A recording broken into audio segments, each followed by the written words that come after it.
ตื่นเช้ามาวันเสาร์วันพักผ่อนเนาะแต่จิบ่ได้พักผ่อนโอ้ฝนตกแท้ตกว่าฝนตกหากระเซาเบิ่งแต่สภาพหน้าเฮือนโหดเหี้ยมขนาดปานหนองปลาเอาปลามาป่วยคือยีไดนี่ตื่นเช้ามาล้างหน้ากินข้าวนั่งกินข้าวหลบเดียวเมียว่าโอ้อยากไปเก็บเห็ดแท้สิเด้เพิ่นว่าเพราะว่าเพิ่นเคยไปเทื่อนึงแล้วสิเด้ไปเทื่อนึงแล้วบ่ทันเขาเอาก่อนแต่ว่าเห็ดหั่นเขาเอาก่อนแล้ววันนี้อยากไปอีกบัดนึงสินี่มื้อถ้าฝนตกนี่มันสิออกลายบ่เห็ดหั่นล้มเร็วไปแล้วก็โทรหาน้าเพิ่นเนาะโทรหาน้าเพิ่นเมียน้าบ่าวน้าเพิ่นไปเก็บเห็ดบ่สิเพิ่นก็ว่าไปละบ่สินี่จักหน่อยเด้อ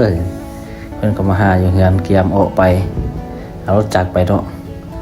ออกเฮือนนั้นไปป้าเห็ดนั้นก็บ่ไกลดอกประมาณ 4-5 นาทีนี่แหละ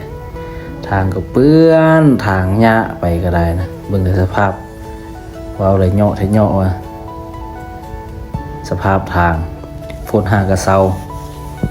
ตกแท้ตกว่าฝนก็ได้นะสิเป็นเดือนแล้วฝนตกนะทางก็ความหญ้าความมืนความเปื้อนทางก็เพหมดแล้วทางก็ได้แต่สภาพทางนี่แหละถูกไหมขี้ตมบ่เว้าเลยเบ้อเว้าเลยขี้ตมเลยสุดยอดเลยอันตรายทางเปื้อนบึงแต่สภาพทางสุเจ้าความทุระกันดารบนนี้เนาะความเปื้อนความเลอะเกียบพาเมียสไลเดอร์อยู่นี่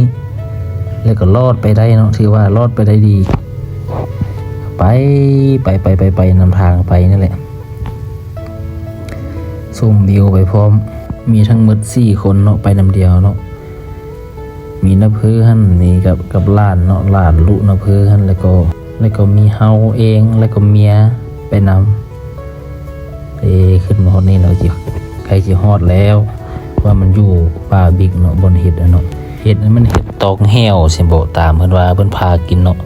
เฮาก็กินน้ำเพิ่นตอนพิษก็หายานเมาอยู่กินไปฟังไปแต่ว่ามันก็บ่เมาเนาะกินแล้วก็แซ่บบ่ดว่ามานี่ก็สิฮอดแล้วได้มานี่ป่าไม่บิ๊กความงามความซื่อไม่บิ๊กอันก็ได้นี่ก็คือจอดรถป่าไอ้แคมทางนี่เลยเกี่ยมเข้าไปป่าไม่บิ๊กปิดของผู้เลยบ่ฮู้ละความกว้างความยืดป่าไม่บิ๊กนี่สุดยอดเลย